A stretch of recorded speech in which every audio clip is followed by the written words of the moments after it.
Have you guys heard about the film that they tried to do in Egypt in the 70s and then it got shut down? So what they wanted to do is like kind of this old Egyptian thing, and they wanted it to be a fairly accurate sort of like creepy piece, but they thought, hey, let's make this as actual as we can. And they found people who like very familiar with the ancient Egyptian religion, and they brought them in to like do worship services as they used to in the actual areas, and just weird stuff started happening. And they didn't think anything of it, but they're literally doing these like chants and just weird rituals. Well, a few weeks in, everyone starts getting sick, and it like just starts to break out over the entire set. And so they have to bring in health experts, and they start getting really confused. They're like, we don't know what we're looking at. So they bring in more experts, and they realize we haven't seen this disease for thousands of years. The last time it was prevalent was ancient Egypt, and it shut the film down. Let's not dig this stuff up or open boxes that have been buried. But on the other hand, we want conversation topics. Yeah, you can just look at them. We want to know. Don't be like. So there's like a crazy red ribbon story, something like this. She rolls up her sleeve. But yeah, another thing in Japan, when you go into a hospital and you're given a white ribbon on your wrist with all of our information on it. Once you're dead and you're gonna get sent into the morgue, they give you a red ribbon. Like a red band. Yeah, like a red band, yeah. There was this doctor, right, that I think he worked overnight, and his last patient was supposedly at 2 a.m., right? So he's like, all right, let me take a break. I'm gonna go to the basement. So he goes into the basement with another woman. He's just talking. Everything's normal. Yeah. They get to the basement, right? The doors open. They see an old guy, like an old patient, walking. And he's getting closer and closer to the elevator, right? And the guy, he starts spamming to close the elevator door. Yeah. And the woman's like, excuse me, sir, like, he's hurting. Why didn't you let him in? He's like, only the have a red ribbon. Oh shit. He asked the woman, did you see that red ribbon, or was it just me? And this is crazy. You know what the woman says? What? She says, oh, something like this? She rolls up her sleeve. There's a red ribbon. SCP-1689, known as the potato sack, is classified as safe. It is an anomalous burlap sack that holds a vast extra-dimensional space filled entirely with potatoes, which exhibits abnormal growth properties and seemingly infinite expansion. Special Containment Procedures SCP-1689 is stored in a medium-sized artifact storage compartment at Area with its opening securely tied and oriented upwards. Access to SCP-1689 is restricted to Level 3 personnel, except for site cooking staff who may access under specific guidelines. Description: SCP-1689 appears as a normal sack of potatoes weighing between 40 to 50 kilograms and containing roughly 200 potatoes. However, the interior, designated SCP-1689-A, is an extra-dimensional space filled with an undetermined volume of potatoes, measured to be at least 10,000 cubic meters. The space is shown to regenerate and expand potatoes at an exponential rate, complicating exploration efforts. Discovery and history. SCP-1689 was discovered in Krysovo, a remote village in northern Siberia, where it had been used as the sole food source for over a century, leading to nutritional deficiencies among the villagers. So there's a Ninja Turtles theory. Every single weapon of the Ninja Turtles was given to them by Master Splinter to teach them a lesson about their own personality. So Raphael, right? Yeah. He's the most violent, right? He has the Sai. Yeah. You can only use Sai for defense. Master Splinter gave the most hot-headed person the Sai, which is all defense. Facts. Michelangelo, he's the most like scatterbrained. He's always thinking about random shit, right? Yeah, but that would help him though. No, because nunchucks, it's known. Precise. You have to be very precise and very focused to use nunchucks, or you're gonna hit yourself. I get that, Yeah. Donatello. With the stick? With a stick. Yeah. He's the smartest and he's the most technological savvy, right? He gave him a stick. And he gave him a stick. He gave him a stick. So Master Splinter's like, you like all these games, you like all these technology. Yeah. Use this stick and be creative with so little what you have. Damn. Right? Now Leonardo. I forgot what Leonardo has. But before continuing, I wanted to warn you guys that phones were being spied on. Click on this icon, then on more. If you see it, delete it immediately. Now Leonardo, he has the 2 swords. Now Leonardo, he's the most ethical. He's the only one in the Ninja Turtles that has sharp bladed weapons that can really kill someone. Saw this other video of this scientist who has come up with a way to start reversing the effects of climate change, Okay. of like cooling down the earth. It sounds like a kid would come up with this. Yeah. You send this multiple craft into space, right? And you basically make a giant shade sail in between the earth and the sun. And so like it literally is shading the earth to where it will cool down the planet.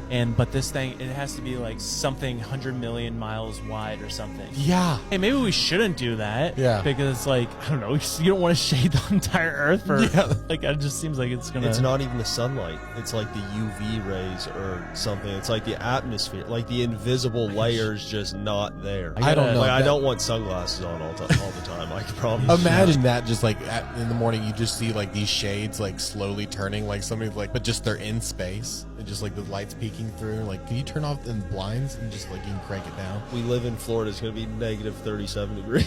We're gonna all die, dude. Tattoos that could lead you to serious trouble Part 2. Let's delve into the dark side of tattoos and explore 3 symbols steeped in criminal history and defiance. Barbed wire on the forehead. This chilling tattoo originated in Soviet-era forced labor camps. Worn by prisoners, it signified defiance against their captors and the harshness of their imprisonment.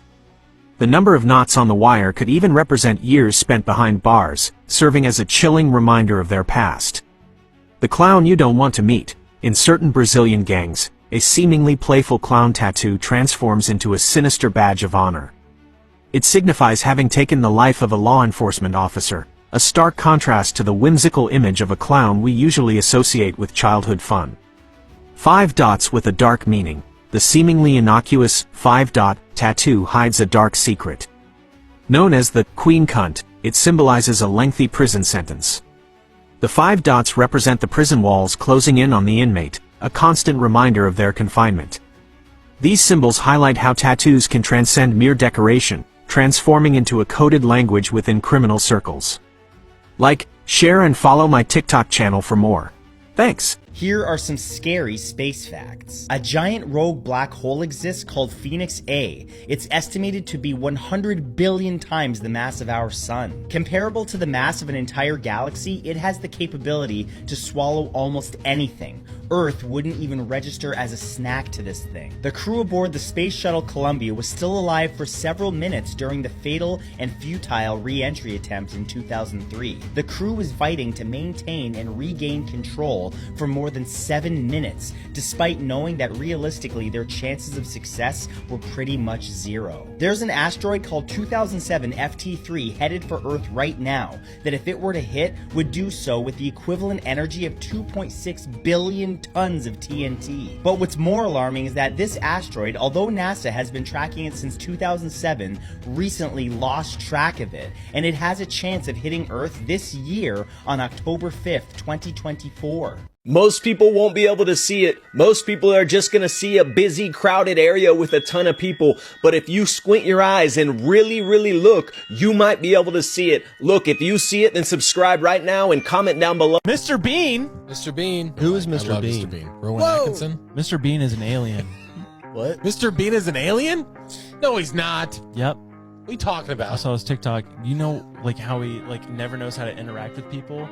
He's Yeah. like mimicking people, and like he's always like dressed the same. Okay, you're talking about the character. The character, Mr. Bean. the Got it. character, Mr. Bean. So you're saying okay, cool. Yeah. At the beginning, well, there's one episode where he's sitting next to another Mr. Bean, dressed the exact same way. Yeah. But if you go watch the intro of that show, there's a light beam, and he falls down. And that's how it starts? That's how Mr. Bean comes to Earth, and he's trying to become and act like a human. I didn't know that.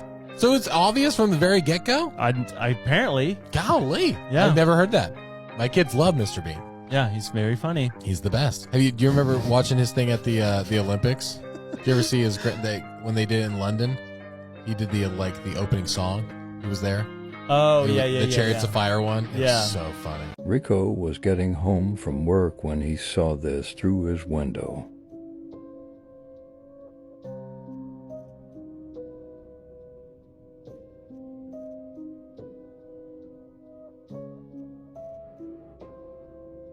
Right, boy, Bear.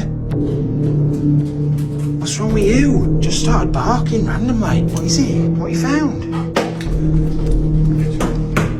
Where's he gone in here? What have you found, Bear? Bear, you're just causing so much bother. What the fuck? Did you hear that? Someone has definitely just run down those stairs. Hello? Hello? We're not secure. We're not going to do anything. We're not going to hurt you. Urban Explorers. Just having a look round. I'm fucking freaked. I feel sick. That was definitely somebody running down the stairs. 100% that was someone running down the stairs. There's this creature called the Kakamora. This thing is like a Bigfoot creature that also lives in the Solomon Islands. The theory is there's just multiple hybrid human things that live in these islands. But the Kakamora, basically like a 4 to 5 foot Bigfoot, goes in and kidnaps children. That is terrifying. I'm just imagining this like dense little buff guy Like a Tasmanian devil. grabbing kids. But supposedly their language is like this cackling. The villagers all around the Solomon Islands talk about how they hear them in the woods at night gather together.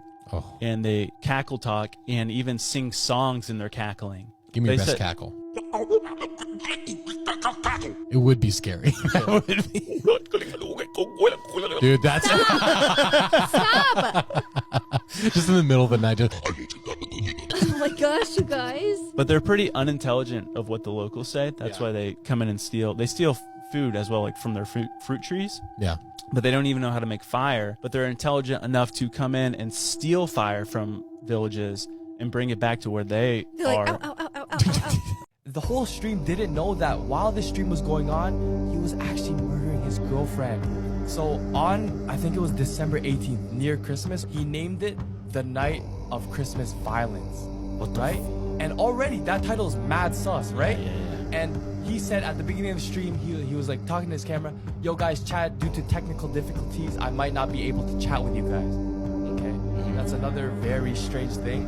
And the chat noticed that whenever he was streaming, he would implement the word Natalie weirdly into his conversations. So everyone's like, okay, let's just watch him during the stream. When people were typing, he wasn't responding. He was talking about different things. Yeah. Right? He was actually murdering his girlfriend. That way he wasn't showing it. Yeah, he wasn't showing it. It was a pre-recording. Because he thought he was smart. And if I'm streaming, That's crazy. the police would never know. That's your alibi. Yes. The only reason why he was he got caught is because in the stream he would give clues of what he was gonna do because he was so mad. He was like, He was thinking about that shit. He's like, it was too on his he's head. like, I'm a go-getter.